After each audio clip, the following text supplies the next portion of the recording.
2011 সালের পরবর্তীতে ওনার পরিবার যে পরিমাণ সম্পত্তি অর্জন করেছেন, উপার্জন করেছেন, সেই সম্পত্তি বেচে বুচে দিয়ে তিনি আমার মনে হয় রাজ্যের সমস্ত মানুষকে একখানা করে রুটি খাওয়াতে পারেন। যে শাসক দলে গেলে অনেক মানুষ আবার শাসক দলের নেতাদেরকে চোর চোর বলে ডাকে, অন্তত আমি দল বদলালেও আমাকে কেউ চোর চোর বলে ডাকে না। মুখ্যমন্ত্রীর কী এমন তাড়া পড়ল সেই বিলকে এখানে রেজুলেশন আকারে নিয়ে এসে আলোচনা করার? একমাত্র সম্ভব এই দলের, এই সরকার থেকে সরে যাওয়া। ভাগ করে খাওয়ানোটা তো আরও ভালো জিনিস, তবে খাওয়াবেন কি করে? আমাদের রাজ্যে তো রেশন কেলেঙ্কারি, তার কারণ গম যদি আপনাকে পেতে হয় তার জন্য রেশন থেকে আমাদের নিতে হবে। প্রাক্তন খাদ্যমন্ত্রী এখন জেলে, বলে খাওয়ানোর মতন রুটি আমাদের রাজ্যে আছে কিনা সেটা যেরকম ভাবতে হবে, তার পাশাপাশি মুখ্যমন্ত্রীর কাছে একটা প্রস্তাব দেব। 2011 সালের পরবর্তীতে ওনার পরিবার যে পরিমাণ সম্পত্তি অর্জন করেছেন, উপার্জন করেছেন, সেই সম্পত্তি বেচে বুচে দিয়ে তিনি আমার মনে হয় রাজ্যের সমস্ত মানুষকে একখানা করে রুটি খাওয়াতে পারেন। তো আমি প্রস্তাব দেব, যদি এই রকম পরিস্থিতি তৈরি হয় তাহলে মুখ্যমন্ত্রী তার পরিবারের সম্পত্তি বেচে এই ধরনের একটা প্রক্রিয়া তিনি নিতে পারেন। আর দ্বিতীয়ত হচ্ছে, যাদের ভারতীয় পাসপোর্ট আছে তাদের ব্যাপারে উদ্যোগ নেবেন। আরে ভারতীয় পাসপোর্ট যাদের আছে তারা তো ভারতীয়, তাদেরকে তো ভারতে ফিরতেই হবে, এবং ভারতকে ফেরানোর যা যাবতীয় দায়িত্ব ব্যবস্থা তা কেন্দ্রের সরকার করছে। এই ব্যাপারে তো ওনার ব্যক্তিগতভাবে কিছু বলার আছে বলে আমি জানি না। আসলে উনি বলতে চাইছিলেন যে ভারতীয়দের পাশাপাশি গুলশান কলোনির মতন অনুপ্রবেশকারীদেরকে কিভাবে প্রবেশ করানো যায় এই পরিস্থিতি নিয়ে তার একটা পরিকল্পনা, সেটা নিয়ে হয়তো বলতে গিয়ে বিষয়টাকে গুলিয়ে দিয়েছেন। ভারতীয়রা দেশে ফিরবে, তাতে খাদ্য সমস্যা হবে কেন?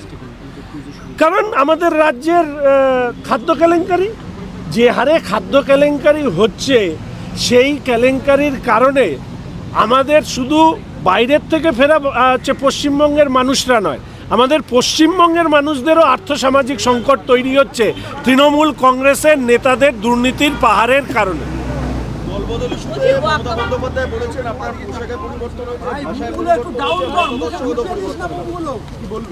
দেখুন, মাননীয় মুখ্যমন্ত্রী তার বক্তব্য বলবার সময় তিনি অনেকগুলো কথা বলেছেন। আমার পোশাক কেমন, আমার কথাবার্তা কেমন, আমার কি বাম থেকে রামে গিয়েছি, আরও অনেক কিছু বলেছেন। মুখ্যমন্ত্রী এতগুলো বিষয় উনি দেখেছেন, তার জন্য ওনাকে ধন্যবাদ। উনি অনেকগুলো পরিবর্তনের কথা বলেছেন। আমি শুধু একটা কথা বলতে চাই, আমার একটা জিনিস মাননীয় মুখ্যমন্ত্রী পরিবর্তন হয়নি, সেটা হচ্ছে স্বভাব। আমি এর আগেও মানুষের পাশে ছিলাম, এখনও মানুষের পাশে আছি।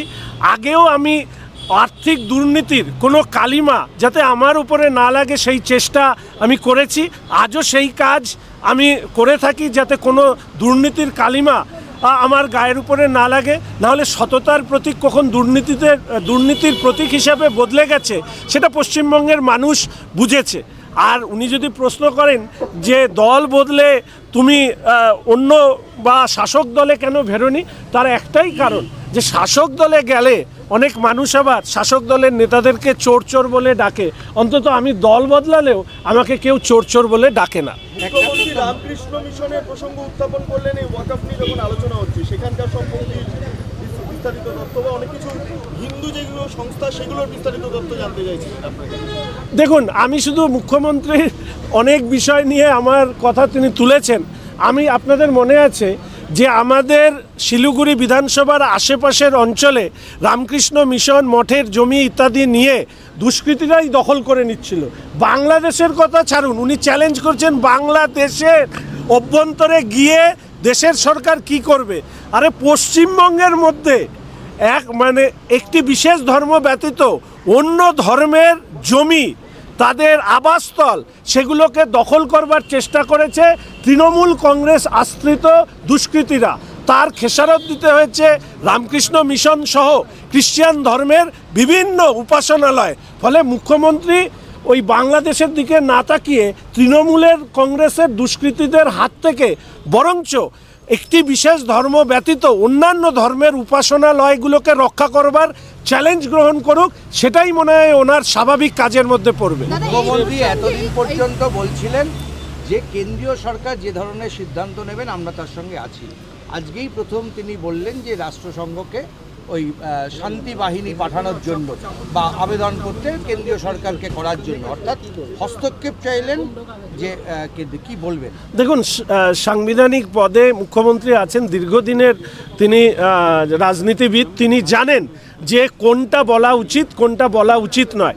তা সত্ত্বেও তিনি নিজের দলের যে পড়তি সমর্থন, কাদের দিক থেকে এই সমর্থন ধীরে ধীরে সরে যাচ্ছে, তারা হচ্ছেন তৃণমূল কংগ্রেসের নেতা কর্মী সমর্থকদের মধ্যে যারা হিন্দু বাঙালি, তারা তৃণমূল কংগ্রেসের এই আচরণ দেখে তারা এই দলের প্রতি ভক্তি শ্রদ্ধা হারিয়েছে।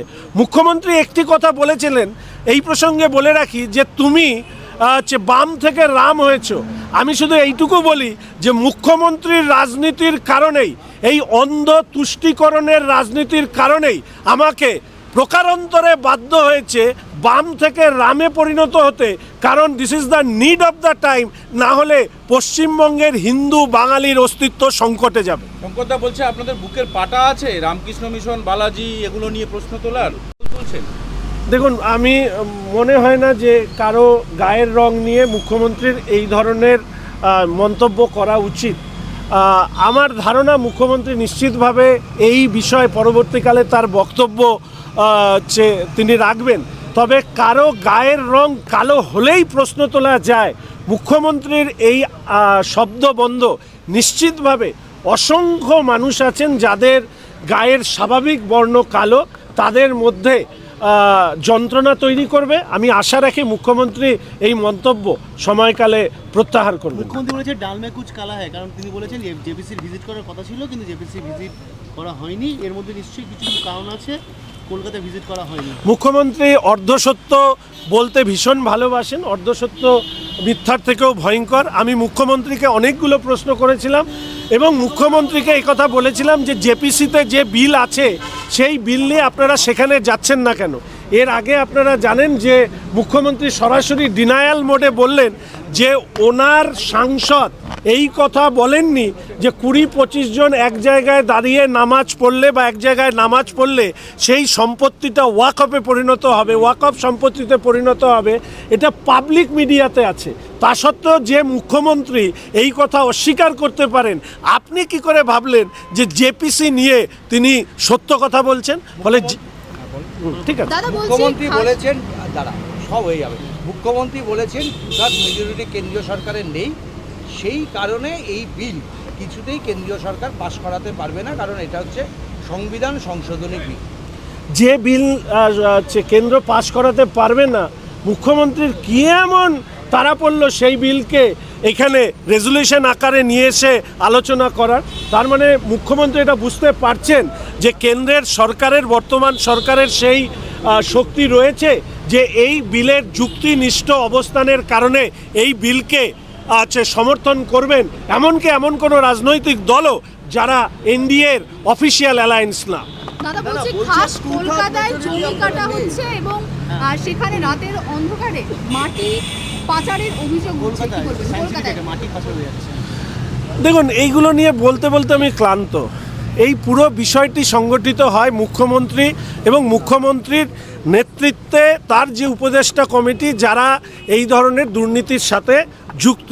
আমি অনেক দিন ধরে বলে যাচ্ছি যে তৃণমূলের রাজনৈতিক ধর্ম হচ্ছে দুর্নীতি। ফলে যে দল দুর্নীতি করে তাদের এখানে এই ধরনের জিনিস বন্ধ হওয়ার কোনো সম্ভাবনা আপাত দৃষ্টিতে নেই। একমাত্র সম্ভব এই দলের, এই সরকার থেকে সরে যাওয়া। এটা কি বর্ণ বিরোধী একটা কথা যে উনি ডিরেক্ট বলছেন যে কালো রং বলে কি দেখতে পাচ্ছেন না, মানে কি উনি বিশ্বাস করেন কালো রং মানে দেখা যাবে না, কালো রং মানে অচ্ছুত? এই মন্তব্য আমি ওখানে ভেতরে শুনেছি, বর্ণ বিদ্বেষীমূলক মন্তব্য। আমি মনে করি মুখ্যমন্ত্রীর একটি সাংবিধানিক পদে থেকে এই ধরনের বর্ণ বিদ্বেষী মন্তব্য করতে পারে কিনা এই ব্যাপারে নির্দিষ্টভাবে আমাদের যে ব্যবস্থা আছে সেই ব্যবস্থায় মুখ্যমন্ত্রীর এই মন্তব্যকে নিয়ে আলোচনা হওয়া উচিত। প্রয়োজনে যে স্তরে যে আইনগুলো আছে সেই আইন অনুযায়ী মুখ্যমন্ত্রীকে তিরস্কার এবং প্রয়োজনে শাস্তি দেওয়া প্রয়োজন। মুখ্যমন্ত্রী আজকে বিধায়কদের সঙ্গে বৈঠকে বসেছিলেন, সেখানে শৃঙ্খলার কথা বলেছেন, পাশাপাশি বুঝিয়ে দিয়েছেন এই দলে এখনো তিনিই শেষ কথা। শেষ কথাটার উত্তর আগে দিই, তিনিই শেষ কথা, এই কথা মুখ্যমন্ত্রীকে বলতে বাধ্য হচ্ছে এই কারণে কেউ ওনাকে বাধ্য করছে এই কথাটাকে প্রকাশ্যে বলতে, না হলে উনি ওনার নিজের অস্তিত্ব সম্পর্কে সন্দিহান হচ্ছেন। দ্বিতীয়ত হচ্ছে তৃণমূল কংগ্রেসের শৃঙ্খলা রক্ষা কমিটি, সেটা অনেকটা আমার কাছে মনে হয় যে মাথায় চুল নেই সেই মাথায় চিরুনি করার যে ব্যবস্থা, আর তৃণমূলের শৃঙ্খলা রক্ষা কমিটি একই জিনিস। আলু নিয়ে ঘোষণা করা হয়েছে যে 35 টাকা আলুর দাম হয়েছে, আমরা এখন থেকে মানে সাফিসিয়েন্ট আলু না হওয়া পর্যন্ত বাইরে সেই আলু যাবে না। দেখুন, আমি নিজে বাজারে গিয়ে দেখেছি আমাদের রাজ্যে ভিন প্রদেশের আলুতে ছেয়ে গিয়েছে। আমাদের রাজ্যের নিজস্ব আলু বাজারে অনেকটাই কম। আমি যেদিন গিয়েছিলাম সেদিন আলুর দাম আমার শিলিগুড়ির বিধান মার্কেটের বাজারে 68 থেকে 70 টাকা ছিল। পরবর্তীকালে মুখ্যমন্ত্রী একটি ঘোষণা করেছেন, আমরা ওনার ঘোষণার উপরে লক্ষ্য রাখলাম এবং আমরা দেখব যে এসটিএফ এই ব্যাপারে কি ভূমিকা নিচ্ছে। মুখ্যমন্ত্রী বারংবার মিথ্যে কথা বলেন, মিথ্যে তথ্য দেন, ফলে ওনার ঘোষণার কতখানি সারবত্তা আছে সেটা আগামী দিনে মানুষ অবশ্যই বাজারে গেলে বুঝতে পারবে। বাংলা হাটের আরও খবর দেখতে নজর রাখুন। বাংলা খবর মানেই বাংলা হাট।